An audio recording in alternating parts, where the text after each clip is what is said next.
This is LukePaulson, the Catholic Conservative, and welcome to the news of the week for March 8th, 2025. And if you enjoy these videos, do not forget to like, comment, and most importantly, subscribe for more. Zelensky shamed himself. Zelensky came to the White House looking like he was ready to go to bed. The meeting was to discuss the mineral rights to pay for their war and potential peace. Now, while it is true that Russia invaded Ukraine, Putin warned that if they tried to join NATO, he would invade. Now, many other warning signs were also ignored. Of note is that this invasion happened under Brandon because Putin did not fear Brandon. If President Trump truly is a Russian puppet, why were there no invasions during his tenure? Just a thought. Either way, the whole time Zelensky acted like a spoiled teenager, rolling his eyes and speaking out of turn until he was kicked out. Even Lindsey Graham, one of the biggest warmongers, was happy to see Zelensky leave. President Trump started by trying to negotiate a ceasefire, but dictator Zelensky demanded only peace. Zelensky knows that it will be easier to negotiate peace during a ceasefire, and the war would be over faster. If the war is over faster, he might have to hold elections. And that is something that he cannot allow. It is a war between two oligarchs, and the United States is stuck funding one of them. Maybe both. However, they are now getting money, troops, and planes from the British and Ukrainian alliance. Now, while Zelensky may or may not come back and apologize for his rude behavior, he may get help from other nations in Europe that actually have a stake in this. Britain has pledged planes and troops, as well as leading a coalition alongside France and others. This whole war is a problem for Britain and France, not America. Just a reminder to all of the people with Ukrainian flags in their bios. You can donate to Ukraine and join their foreign legion, and be alongside those Ukrainians who have been kidnapped in order to fight the war. If you truly do believe Zelensky, put your money where your mouth is. So, speaking of international issues, let us go south of the border. Airstrikes on labs. The Mexican government is not in control of Mexico except on paper. In truth, the cartels control everything. While Trudeau and President Trump can make deals with Mexico, it means nothing. At least it did until a short while ago. As a result of the so-called tariff wars with our neighbors to the north and south, Mexico and Canada agreed to deal with the twin problems of drug cartels and fentanyl. Now, to an American, this seems simple. However, this means that the Mexican government had to stand up to the cartels that control them. And now 29 cartel members, including the drug lord Rafael Caro Quintero, have been extradited to the United States for trial. Quintero is wanted for killing a DEA agent all the way back in 1985. Why did it take nearly half a century? Because the elected officials were not in charge, and now they are taking control. Combine all of that with the fact that Homan says that even airstrikes against these labs are still possible, even if the labs are in Mexico. We also should have bombed the Chinese labs that were set up in California, but I digress. We know where the labs used to make fentanyl are, and they can be taken out in an afternoon.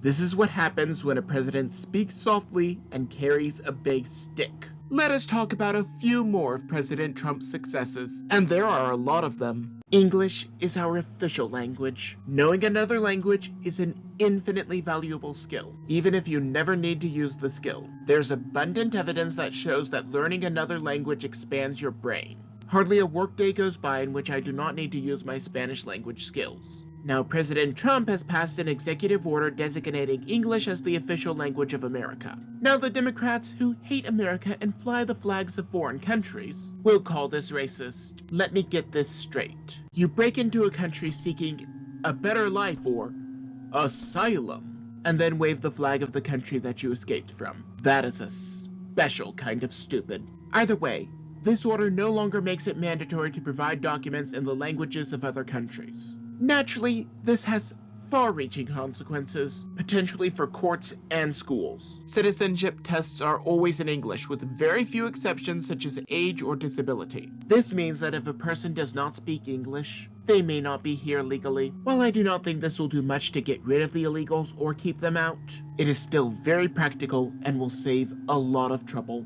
Many of his other accomplishments were clearly emphasized in his speech to Congress. Although not technically a State of the Union, it sure felt like it. A huge speech.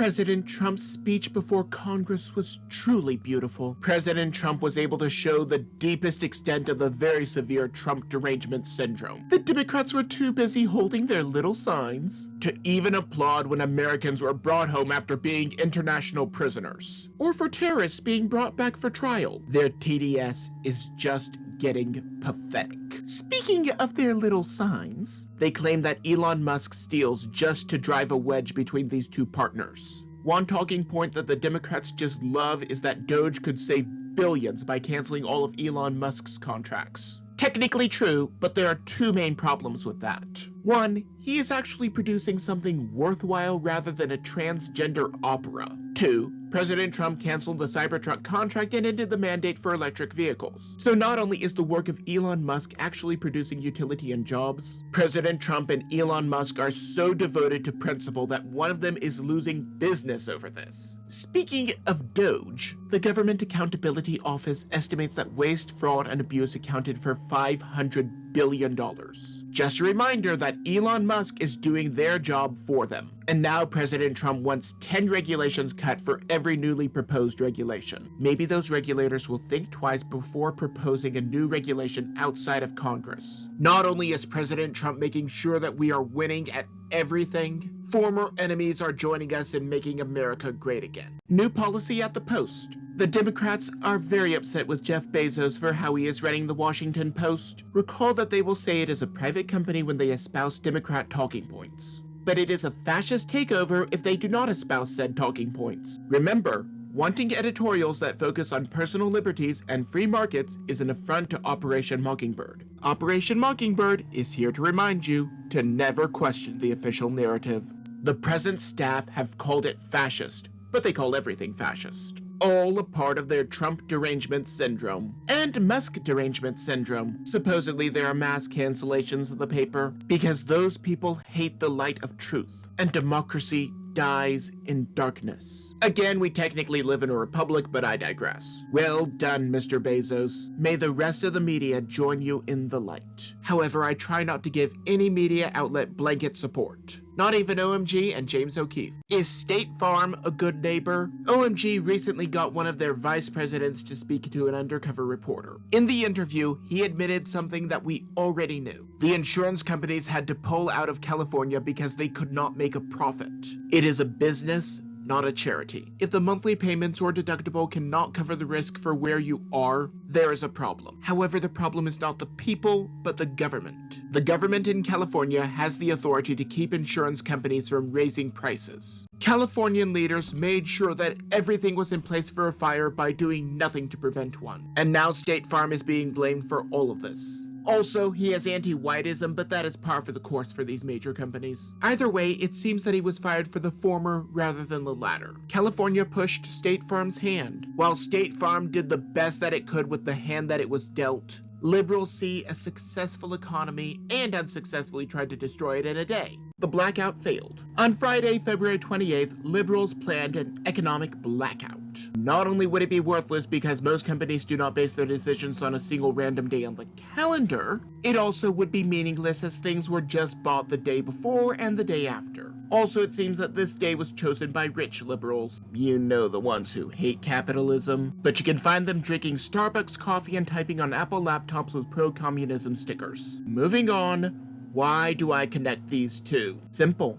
They have not worked in retail. People who are on benefits, both those who need them and those who are parasites on the system, get their benefits on either the 15th or the 1st. As such, a lot of them spend all of their remaining benefits a day or two prior. That way, the government sees that all of the money was used and so their benefits are not cut. It really is that broken. If you have been paying attention, this means that the rich liberals chose a day when the people who get benefits will be buying a lot of things. And it is already on a Friday. It was doomed to fail before it began. Speaking of things that accomplished nothing, here's a more serious example of something being worthless. The list was worthless. This past week we got an Epstein list. This was not the Epstein list, as it was so heavily redacted that all of the information therein was already publicly available data. Commentators like Mark Dice, who is very critical of Israel, have pointed something out. Israel is not a perfect ally of America, and that Snowden revealed that they are spying on America. The following is from Colin Heaton of Forgotten History. Israel attacked the USS Liberty, and he has 2 videos about it linked in the description below. Furthermore, quote, Israel was spying on us, and Jonathan Pollard was one of their assets within the US government. And under Netanyahu, they may have also done this during the Biden administration due to their anti-Israel position. Close quotes. Furthermore, while he acknowledges that the deep state does target their enemies and exalts their allies, there is no reason for Israel to care about the Epstein files. Heaton also does not think that Patel or Bondi care in the least. Before I go on, he does amazing work and you should check out his channel. He even let me modify his subscribe animation for my channel. Moving on, the list was indeed worthless. This is not because of Israel, but because of American leadership. Recall that Kash Patel has only recently been in charge of the FBI.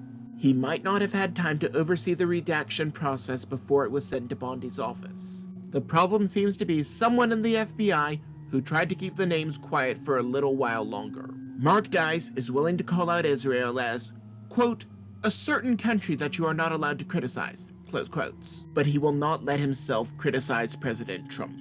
Suing over a child. Now, unlike commentators like Mark Dice who are President Trump fanboys and refuse to call him out for doing something wrong, I have made no such promise. President Trump made the unchristian decision to expand IVF. The problem is both theological and moral. Theologically, this violates what I believe to be God's design. Morally, the process kills all of the unwanted children. However, this story is not about that ethical conundrum. This story is about a white woman who went to a fertility clinic and chose sperm from a white man, but later found out that she got a zygote fertilized with the sperm of a black man. Now, this is not an instance of racism because she loved and cared for the child since 2023, before having to give him up as per a court order. It was only because of a genetic test that this oversight was confirmed. I wonder how often this actually happens, but no one bothers to check. Officially, the number of mistakes are less than 1%. However, those are just the reported cases, and the actual number may be much higher. Probably higher, but no one thinks to check because the melanin is just right. However, as I mentioned before, countless children had to die for this one child to exist, and those children were innocent. And many more will die because they have federal funding. However, if President Trump will not save children from infanticide, maybe Elon Musk will. ACLJ and D.O.G.E. The ACLJ, or the American Center for Law and Justice, is working with D.O.G.E. to end funding for Planned Parenthood, and all of the children who were killed as a result of that Baal worship can rest peacefully in heaven. Now, to be fair, even if Elon Musk can cut out every single penny that this infanticide giant gets, that only deals with one company, although the others will probably fall as well, and only deals with surgical infanticides, not the chemical infanticides. However, this war against children has been going on for a long time, and although we have won a few battles, the war is far from over. Elon Musk is making a lot of dangerous enemies, and I pray that the Almighty protect him, just like I believe he has been protecting President Trump. I would also like to add that the infanticide giant officially is running low on funds, despite major donations and funding from blue states. Again, not a victory, but a great success. Maybe I'm just blowing smoke. Maybe I'm completely off my rocker, but that is just my opinion. And do not forget to like, comment, and most importantly, subscribe for more. But before you go, on the left I have last week's video, but you may also enjoy the video on the right.